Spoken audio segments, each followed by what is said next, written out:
नमस्कार दोस्तों, कैसे हैं आप सभी लोग? उम्मीद है आप लोग अच्छे होंगे और काफ़ी अच्छी आप लोगों की स्टडी भी चल रही होगी। आप सभी का एक बार फिर से अपने इस चैनल एग्जाम एकेडमी पर हार्दिक स्वागत है। आज हम वर्ण विचार को समझने वाले हैं। इससे पहले हम हिंदी की 2 क्लासें कर चुके हैं। अगर आपने वो क्लासें नहीं देखी हैं तो आप प्लेलिस्ट में जाके वो क्लासें देख सकते हैं। तो आज की क्लास है वर्ण विचार, इसे शुरू करते हैं। वर्ण विचार, ठीक है? सबसे पहले हम शुरू करेंगे वर्ण। वर्ण की अगर हम बात करते हैं कि वर्ण क्या होता है, तो वर्ण क्या होता है? भाषा की सबसे छोटी इकाई, सबसे छोटी ध्वनि इकाई जिसके खंड ना किए जा सके उसे हम कहते हैं वर्ण। जैसे कि अ, ई, क में हलंत लगाए देखो, ख, ग में हलंत, मतलब ये सब क्या होंगे? वर्ण होंगे। अगर हम बात करते हैं इसकी, ये है क है, और अगर हम इसमें इसको हम तोड़ कैसे सकते हैं? ऐसे, क में हलंत लगा दिया, क प्लस अ। आपको पता होगा जितने भी व्यंजन होते हैं वो स्वरों की मदद से ही बोले जाते हैं, लिखे जाते हैं, ठीक है? तो क से हमने क्या निकाला? आओ, ओ, ठीक है? तो क में हलंत लगा है, अब इससे अधिक इस क को हम नहीं तोड़ सकते, तो ये क्या कहलाएगा? वर्ण। यानी कि जिसके और अधिक खंड ना किए जा सकते, नहीं किए जा सकते हैं, और अधिक टुकड़े उसके नहीं कर सकते। जैसे कि ये क था, इसको हमने लिख दिया क में हलंत लगा के, क प्लस ओ।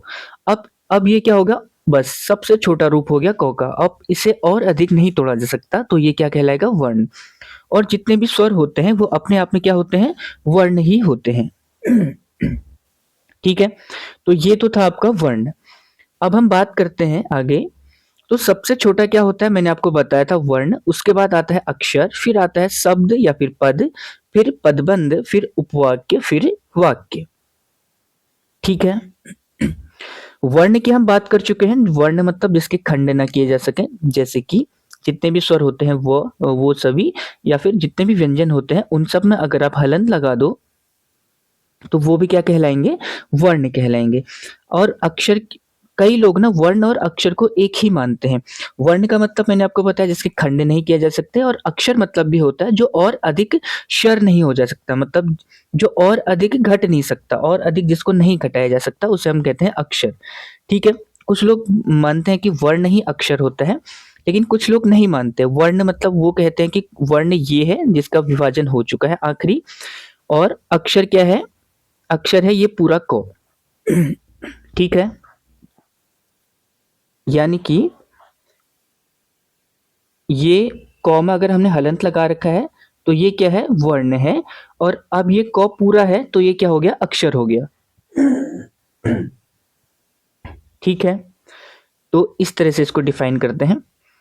आगे हम बात करते हैं किसकी? शब्द की। तो शब्द, वर्णों का व्यवस्थित समूह क्या कहलाता है? शब्द कहलाता है, जिसका कोई अर्थ निकलता हो। जैसे जैसे हम कोई शब्द अगर ले लेते हैं तो कमल, ठीक है? तो कमल ये वर्णों का एक व्यवस्थित क्रम है जिसका कोई ना कोई अर्थ निकल रहा है। जब ये कमल शब्द स्वतंत्र रूप से प्रयुक्त होता है तब इसे हम कहते हैं पद। ठीक है? जैसे किसी का नाम है कमल, हमने बुलाया कमल, तो कमल क्या हो गया? शब्द हो गया। लेकिन अगर हम वही बात करते हैं कि कमल अच्छा लड़का है, तो तब ये कमल जो है ना, तब ये कमल शब्द जो है ये अब शब्द नहीं रहा, ये अब इस वाक्य में प्रयुक्त हो चुका है, तो तब अब इसे हम कहेंगे पद। यानी कि वर्णों का व्यवस्थित क्रम अगर स्वतंत्र रूप से प्रयुक्त हो तब वो शब्द कहलाता है, अगर उसका प्रयोग किसी वाक्य में हो जाए तो वही शब्द पद बन जाता है। ये आपको ध्यान रखना है। अगला हम देखते हैं पदबंध। यानी कि पदबंध का मतलब है कि जहां पर दो या दो से अधिक पद बंधे हुए हैं या मिल रहे हैं। ठीक है? जैसे कि लोग अच्छे बुरे होते हैं, लोग क्या होते हैं? अच्छे बुरे। अब जो ये अच्छा और बुरा शब्द है ये क्या हो गया? एक पदबंध हो गया। ठीक है? तो इसे हम कहेंगे पदबंध। उपवाक्य, उसके बाद बनता है उपवाक्य, और आखिरी बनता है वाक्य। उपवाक्य मतलब होता है कि एक ऐसा सेंटेंस, एक ऐसा वाक्य जिसका अर्थ तो निकलता है लेकिन पूरा नहीं। ठीक है? उसे हम कहते हैं उपवाक्य। और वाक्य मतलब होता है एक पूर्ण ज्ञान, पूर्ण ज्ञान प्राप्त कराने वाला। ठीक है? तो वाक्य मतलब होता है जिसका पूर्ण अर्थ आपको मिलेगा, पूर्ण अर्थ प्राप्त होता है जिस सेंटेंस से, वो कहलाएगा वाक्य। ठीक है? ये आपको ध्यान रखना है। थोड़ा सा हम इसको भी समझ लेते हैं। वर्णमाला क्या होती है? जैसे आपको नाम से ही लग रहा होगा, वर्णों की माला। ठीक है? ये भी कई बार एग्जाम में है, आसान सा क्वेश्चन है लेकिन आ जाता है कई बार पेपरों में। तो वर्णों का व्यवस्थित समूह, ठीक है, ये आपको बहुत जरूरी ध्यान रखना है कि कौन सा समूह है, व्यवस्थित, ठीक है। व्यवस्थित समूह क्या कहलाता है, वर्णमाला कहलाती है, ये आपको ध्यान रखना है। और हम बात कर रहे हैं अभी वर्णों की, तो हिंदी में कितने प्रकार के वर्ण हैं, दो प्रकार के वर्ण होते हैं, एक होता है स्वर और दूसरा है व्यंजन। इस क्लास में हम स्वरों की बात करेंगे, ठीक है, व्यंजनों को हम अगली क्लास में देखेंगे। तो अब हम शुरू करते हैं इसमें स्वर। स्वरों की अगर स्वर शब्द की अगर डेफिनेशन देखें तो जिन ध्वनियों के उच्चारण में वायु मुख विवर से बिना किसी अवरोध के बाहर निकलती है, ठीक है, वे कहलाते हैं स्वर। यानी ये ध्वनियां स्वतंत्र रूप से उच्चारित होती हैं, ठीक है। स्वतंत्र रूप से उच्चारित होते हैं मतलब यही है कि इनके उच्चारण में किसी अन्य किसी की भी आवश्यकता नहीं होती है, ठीक है। और यह मुख से बिना किसी अवरोध के बाहर निकलती हैं। तो तो इन्हें हम क्या कहते हैं, स्वर, ठीक है। अब स्वरों की अगर हम बात करें तो स्वर कितने होते हैं, स्वर होते हैं 11। हमारे हिंदी में स्वरों की संख्या है 11। तो ये हैं आपके स्वर, ओ आ ई उ री ए ऐ ओ और औ, ठीक है। अब ये आपको ध्यान रखना है यहाँ पे कि स्वरों की संख्या तो 11 होती है, लेकिन उनकी मात्राएं कितनी होती हैं, 10। क्यों? क्योंकि अ की कोई मात्रा नहीं होती, ठीक है। ये आ की मात्रा है, ये ई छोटी की, बड़ी की, तो इस तरह से हर स्वर की मात्रा है, ठीक है। लेकिन अ की कोई मात्रा नहीं होती, ठीक है, ये आपको ध्यान रखना है। स्वरों की संख्या 11 होती है, लेकिन मात्रा, स्वरों की जो मात्राएं हैं वो कितनी होती हैं, केवल 10, क्योंकि अ की कोई मात्रा नहीं होती। और जैसे हमने इसमें देखा ओ आ ई उ री ए ऐ ओ औ, अंक और अह को हमने इसमें नहीं लिया क्योंकि अंक और अह स्वरों की श्रेणी में इनको नहीं रखा जाता है, ठीक है। स्वरों की श्रेणी में इनको नहीं रखा जाता है। तो अंक और अह को हम क्या कहते हैं, अंक को हम कहते हैं अनुस्वार, ठीक है, ये भी आपको ध्यान रखना है। और अह क्या होता है, विसर्ग, ठीक है। ये भी कई बार एग्जाम में पूछा गया है। और अंक और अह को हम संयुक्त रूप से हम क्या कहते हैं, इसको अयोगवाह, ठीक है, संयुक्त रूप से हम इसको अयोगवाह कहते हैं, ये भी आपको ध्यान रखना है। अयोगवाह मतलब होता है जो ना तो स्वर है ना ही व्यंजन है, ठीक है। तो उसे हम कहेंगे अयोगवाह। तो उम्मीद है आपको ये समझ में आ गया होगा। स्वर कितने होते हैं, स्वर होते हैं 11, अ की कोई मात्रा नहीं होती है। और अंक और अह को हम स्वरों की श्रेणी में नहीं रखते, अंक को हम अनुस्वार कहते हैं, अह को हम विसर्ग कहते हैं। लेकिन अगर हम बात करें अंक और अह की संयुक्त रूप से, तो इसको हम अयोगवाह कहते हैं, ठीक है। ये सभी आपको ध्यान रखना है। उम्मीद है आपको क्लास अच्छी लग रही होगी, समझ में आ रहा होगा। अब हम देखते हैं स्वरों का वर्गीकरण। यहाँ से हमेशा प्रश्न, अगर इस टॉपिक से अगर प्रश्न बनता है तो यहाँ से पूछे जाने की उम्मीद बहुत ज्यादा होती है। तो स्वरों का वर्गीकरण कई प्रकार से होता है। एक तो उच्चारण काल के आधार पर, यानी कि बोलने में कितना समय लगता है उस आधार पर। दूसरा उत्पत्ति के आधार पर, यानी स्वर कैसे बने, कैसे इनकी उत्पत्ति हुई। तीसरा होता है जाति के आधार पर, और आखिरी होता है उच्चारण स्थान के आधार पर, ठीक है। ये स्वरों का वर्गीकरण आपको अलग अलग बुक में अलग अलग देखने को मिल सकता है, लेकिन हम इस टॉपिक का मतलब इस वीडियो में हम इसे डिटेल में पूरी तरीके से पढ़ेंगे, ठीक है। आपको कहीं और से पढ़ने की जरूरत नहीं पड़ेगी। तो हम पहले इसमें देखते हैं उच्चारण काल के आधार पर। उच्चारण काल मतलब क्या होता है, काल मतलब समय, उच्चारण काल मतलब बोलने में जो समय लगता है उसके आधार पर, या फिर हम इसको मात्रा भी कहते हैं। मात्रा का मतलब ही समय ही होता है, ठीक है। उच्चारण काल के आधार पर कहो या मात्रा के आधार पर कहो या फिर समय के आधार पर कहो, एक ही बात है, ठीक है। तो इस आधार पर हम स्वरों को 3 भागों में बांटते हैं। कितने भागों में हमने बांटा, 3 भागों में। पहला हो गया आपका हर्ष स्वर, दूसरा दीर्घ स्वर, तीसरा प्लुत स्वर, ठीक है। फिर से देख लो, हर्ष स्वर, फिर दीर्घ स्वर, फिर आ गया आपका प्लुत स्वर। अब हम इनकी डेफिनेशन देखेंगे। हर्ष स्वर क्या होता है, जिन स्वरों के उच्चारण में अपेक्षाकृत सबसे कम समय लगता है, यानी केवल एक मात्रा का समय लगता है, उसे हम कहते हैं हर्ष स्वर, ठीक है। यहाँ से बहुत मतलब इस टॉपिक से प्रश्न पूछा जाता है, ध्यान रखना है आपने। तो इन स्वरों के उच्चारण में अपेक्षाकृत सबसे कम समय लगता है, तो इन्हें हम कहते हैं हर्ष स्वर। हर्ष स्वर कौन कौन से होते हैं, ये होते हैं अ, ई, छोटा ऊ और री। अ, छोटी ई, छोटा ऊ और री, तो ये कहलाते हैं हर्ष स्वर। यानी कि इन स्वरों के उच्चारण में सबसे कम समय लगता है, ठीक है, केवल एक मात्रा का समय लगता है, तो इन्हें हम क्या कहेंगे, हर्ष स्वर। दूसरा आता है फिर हमारा दीर्घ स्वर, नाम से ही लगता है दीर्घ, दीर्घ मतलब बड़ा। ठीक है, तो इन स्वरों के उच्चारण में ह्रस्व स्वर की अपेक्षा अधिक समय लगता है, यानी 2 मात्रा का समय लगता है। ये भी आपने ध्यान रखना है। और आपको ये ध्यान रखना है कि बाकी बचे हुए जितने भी स्वर होते हैं ना, वो सभी क्या होते हैं, सॉरी दीर्घ स्वर होते हैं। ठीक है, ह्रस्व स्वर अ, ई, उ और री हो गए, और बाकी जो भी बचे हुए स्वर हैं वो क्या होंगे, दीर्घ स्वर होंगे। तीसरे नंबर पर आता है प्लुत स्वर। ठीक है, प्लुत स्वर। प्लुत स्वर की अगर हम बात करते हैं तो इन स्वरों के उच्चारण में सबसे अधिक समय लगता है। ठीक है, यानी कि जो ह्रस्व स्वर होता है उसका 3 गुना या 3 मात्रा का समय इसमें लगता है। और ये कैसे होते हैं, ये होते हैं कुछ इस तरह से, इनको हम कुछ ऐसे लिखते हैं, ये 3 या 5 की तरह दिख रहे हैं आपको यहाँ पर। ठीक है, तो हिंदी में प्लुत स्वर का प्रयोग नहीं किया जाता है। ये प्रयोग किस में किए जाते हैं, तो केवल संस्कृत में इनका प्रयोग किया जाता है।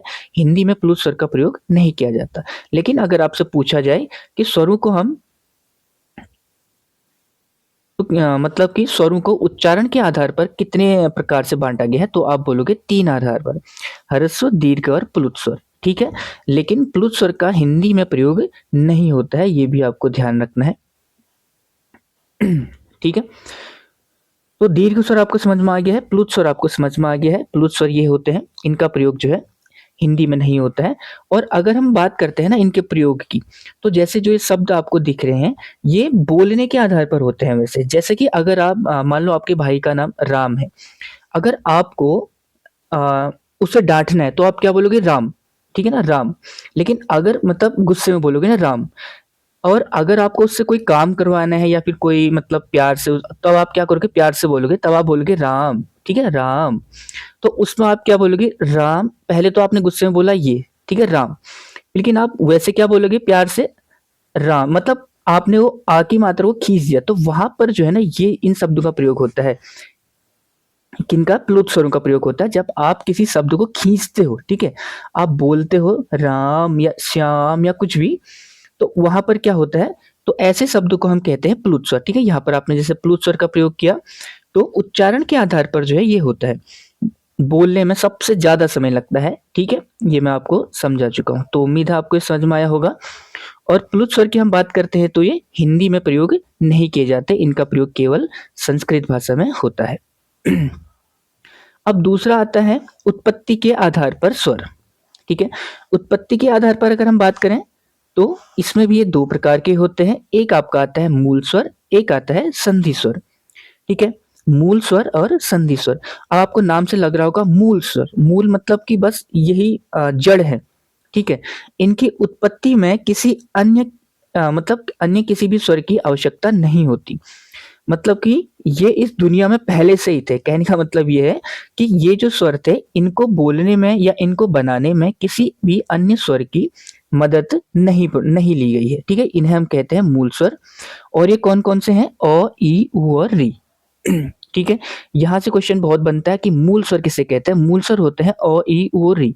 ये स्वयंभू है, मतलब इस पृथ्वी में पहले से ही है। ठीक है, इनको बनाने में किसी भी अन्य स्वर या व्यंजन की मदद नहीं ली गई है। ठीक है, ये आपने ध्यान रखना है। और जो ये मूल स्वर होते हैं ना, अभी हमने यहाँ पर पढ़ा था हरिस्व स्वर। ठीक है ना, हरिस्व स्वर में भी यही चीज है। हरिस्व स्वर में भी क्या है, अ, ई, उ और री। तो इन्हीं चारों को हम मूल स्वर भी कहते हैं। ठीक है, यानी कि इनके उच्चारण में सबसे कम समय भी लगता है, और ये इस दुनिया में पहले से ही थे। ठीक है, यानी कि मूल स्वर, इन ये किसी की मदद से नहीं बनाए गए। ठीक है, अब दूसरा आता है आपका संधि स्वर।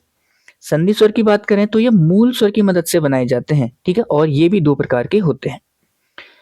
ठीक है, बाकी यानी कि ये जो 4 स्वर हैं, इनको बनाने में किसी की मदद नहीं ली गई। बाकी स्वर को हमने जो बनाया वो किससे बनाया, मूल स्वरों की मदद से। ठीक है, अब एक आता है आपका दीर्घ संधि स्वर, इसमें दूसरा आता है संयुक्त संधि स्वर। ठीक है, तो संधि स्वर में भी 2 प्रकार के हो गए, एक दीर्घ संधि स्वर और एक संयुक्त संधि स्वर। दीर्घ संधि स्वर की बात करेंगे तो समान स्वरों के संयोग से बनते हैं, समान स्वरों के संयोग से बनते हैं। ठीक है, ये आपको ध्यान रखना है। जैसे कि आ, बड़ी ई और बड़ा ऊ। अगर हम आ को अगर हम तोड़ते हैं तो ये कैसे टूटता है, ओ प्लस ओ। ठीक है, तब बनेगा आ। वैसे ही बड़ी ई को हम तोड़ेंगे तो ई प्लस ई, ऊ को हम ऊ प्लस ऊ। ठीक है। तो इसी प्रकार से तभी हम इनको कहते हैं दीर्घ संधि स्वर। ठीक है, मतलब जब छोटा ये अ प्लस ओ दोनों जुड़ के क्या बना, बड़ा बना, दीर्घ बन गया, तो इसे हम कहेंगे आ बन गया। तो ये क्या होगा, दीर्घ संधि स्वर। ठीक है। और संयुक्त संधि स्वर में क्या होता है, ये असमान स्वरों की सहायता से बनते हैं। जैसे ए की अगर हम बात करते हैं तो ए कैसे बनता है, ओ प्लस ई, तो क्या बनेगा, ए बनेगा। ठीक है। फिर ओ में अगर हमने ए जोड़ दिया तो क्या बन जाएगा, आई बन जाएगा। ठीक है। ओ की अगर हम बात करते हैं तो ओ कैसे बनता है, ओ प्लस उ, ओ में अगर हमने उ जोड़ा तो क्या बन गया, ओ बन गया। ठीक है। तो ये कहलाते हैं संयुक्त संधि स्वर। यानी कि ये सारे स्वर जो हैं, या फिर ये आ ई उ या फिर ए आई ओ औ, ये सभी स्वर क्या कहलाते हैं, संधि स्वर कहलाते हैं। ठीक है, पहली बात तो आपको ये ध्यान रखना है। संधि स्वर में भी अगर आपसे पूछा जाए दीर्घ संधि स्वर, तो ये होंगे जो समान स्वरों के या सजातीय स्वरों के संयोग से बने होते हैं। और संयुक्त संधि स्वर कौन से होंगे, जो असमान स्वरों की सहायता से बनाए जाते हैं। जैसे ये ए कैसे बनेगा, ओ प्लस ई, आई कैसे बनेगा, ओ प्लस ए, ओ कैसे बनेगा, ओ प्लस उ, और औ कैसे बनेगा, ओ प्लस ओ। ठीक है, ये आपको ध्यान रखना है। तीसरी तो स्वरों के वर्गीकरण में तीसरा जो प्रकार है वो आता है जाति के आधार पर। किसके आधार पर आता है, जाति के आधार पर। जाति के आधार पर, तो जाति के आधार पर भी स्वरों को हमने दो भागों में बांटा है, दो प्रकार से इनको बांटा गया है। एक आता है आपका सवर्ण। ठीक है, सवर्ण स्वर, यानी कि इनको हम कहते हैं सजातीय स्वर। ठीक हो गया। तो जिन स्वरों का उच्चारण समान स्थान और समान प्रयत्न से होता है उन्हें हम कहते हैं सवर्ण स्वर। ठीक है, यानी सजातीय स्वर। तो उच्चारण में, और मतलब उच्चारण उनका समान स्थान से हो रहा है और समान कोशिश या प्रयत्न से उनका उच्चारण होता है। ठीक है, जैसे जैसे अगर हम इसमें देखते हैं तो क्या आता है, ओ, आ, छोटी, बड़ी, और छोटा ऊ और बड़ा ऊ। ठीक है, तो इन्हें हम कहते हैं सवर्ण स्वर। यानी कि जो आ है ये कैसे बना है, ओ प्लस ओ से, यानी कि ओ भी उसी कैटेगरी में आया। ठीक है, और उसी प्रकार से ई और ई में भी होता है, और ऊ और ऊ में भी होता है। ठीक है, ये दोनों, मतलब जो ऊ है ये कैसे बना, ऊ प्लस छोटा ऊ प्लस छोटा ऊ।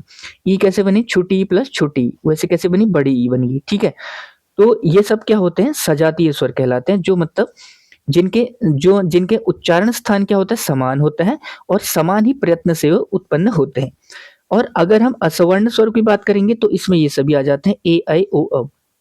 ए को बोलने में हम, मतलब जैसे मैंने आपको बताया था, जैसे ए ए की अगर हम बात करें तो ये कैसे बनता है, ओ प्लस ई। ठीक है, यानी कि दो अलग अलग स्वरों की मदद से बनाया जा रहा है ए। तो इसे हम क्या कहते हैं, विजातीय स्वर कहते हैं। ये अलग अलग प्रयत्न से और अलग अलग स्थान से जो है ये उत्पन्न होता है। ए बोलने में ओ का स्थान भी आएगा, ई का स्थान भी आएगा। ठीक है, जबकि यहाँ पर जो ओ आ रहा था इसमें केवल ओ का स्थान था, जो ये आ था इसमें भी केवल ओ वाला स्थान था, क्योंकि ओ प्लस ओ से ही आ बन रहा था। तो उसी प्रकार से ई और ई में भी सिमिलरिटी थी, और ऊ प्लस ऊ में भी। ठीक है, तो ये आपको ध्यान रखना है, इसे हम सवर्ण कहते हैं। और ये सभी क्या हो गए, असवर्ण हो गए। ए आई ओ औ, ये सब क्या हो गए, असवर्ण स्वर।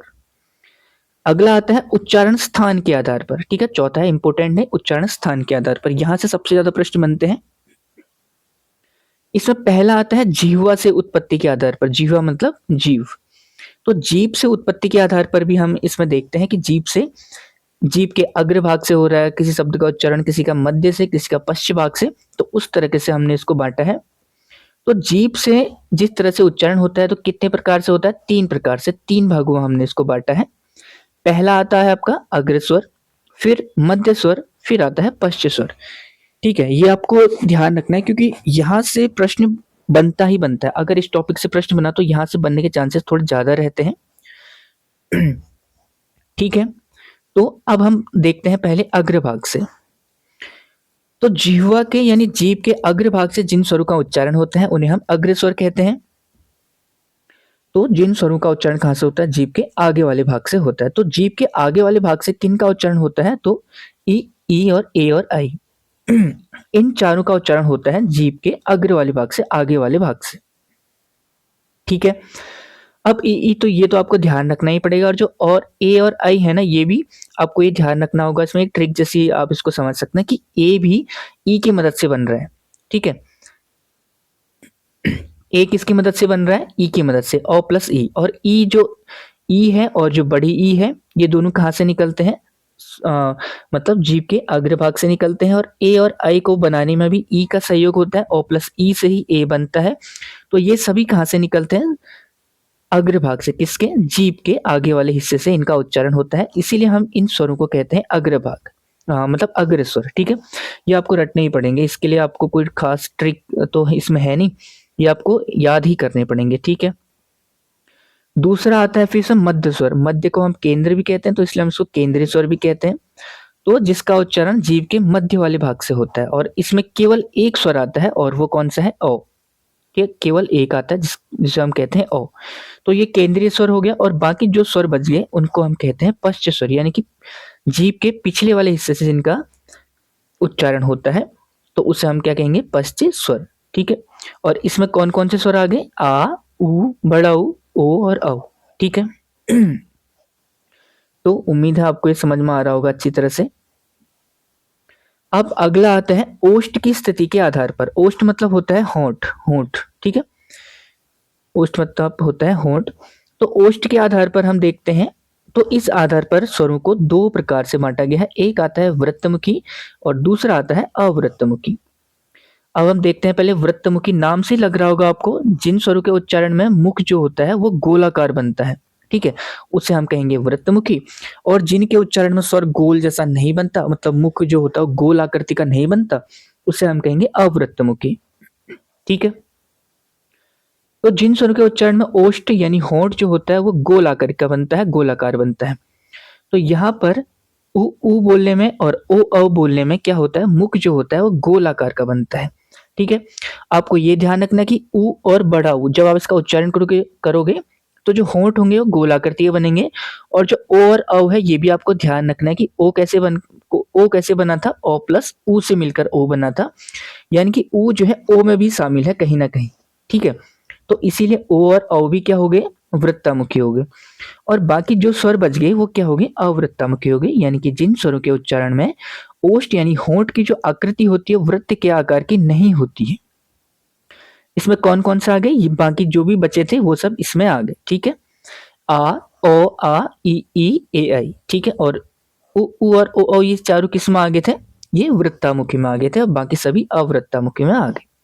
ये भी आपको ध्यान रखना है, ये आसान है, ये तो याद हो जाता है सबसे टफ होता है ये जो हम अब पढ़ने वाले हैं, मुख द्वार खुलने के आधार पर।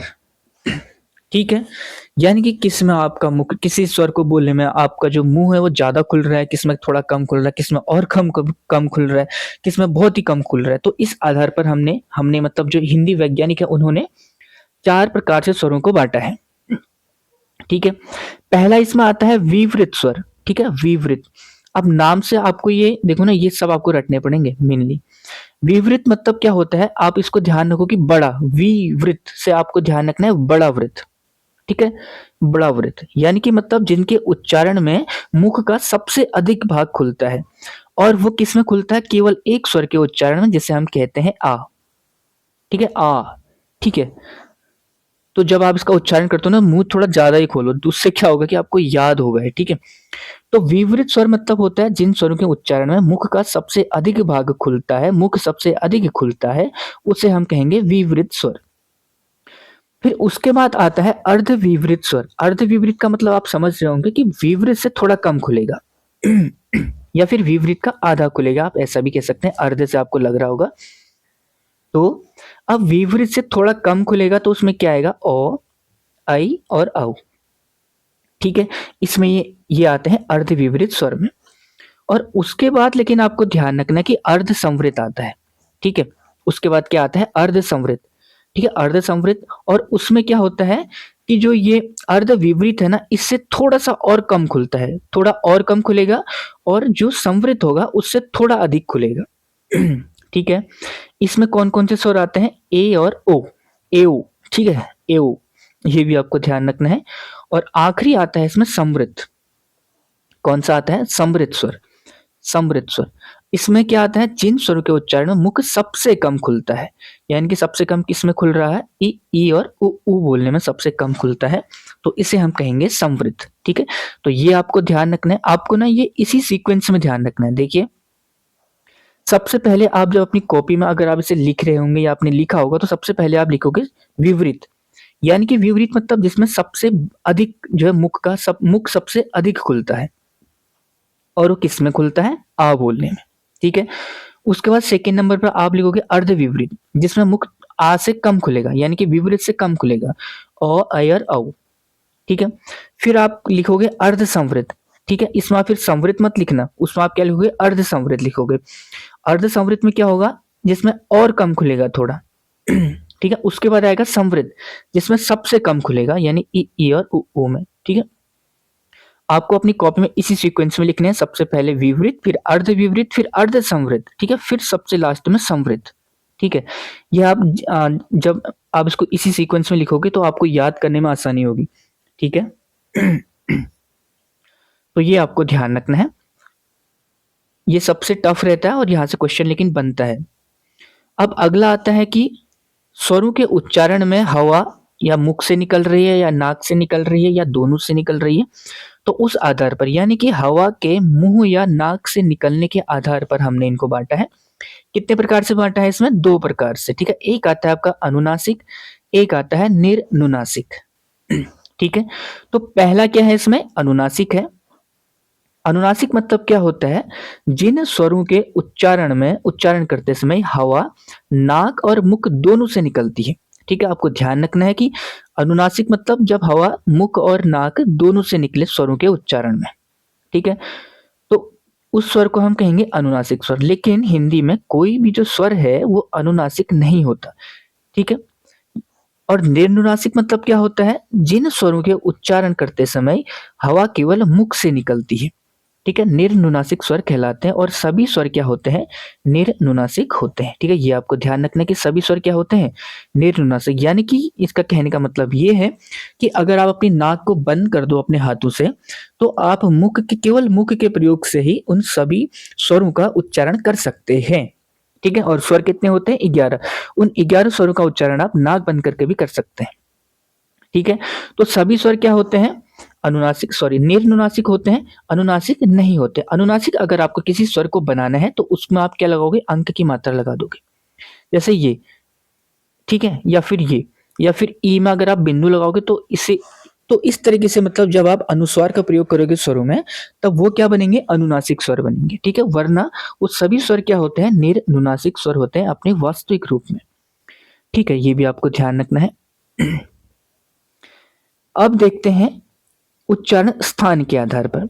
अब इसमें क्या होता है ना कि मुख के जिस भाग से, है ना, पूरे मुख के जिस भाग से स्वरों का उच्चारण होता है, उस प्रकार से एक मतलब और प्रकार ढूंढ लिया इन्होंने, जिससे स्वरों को इन्होंने बांटा है।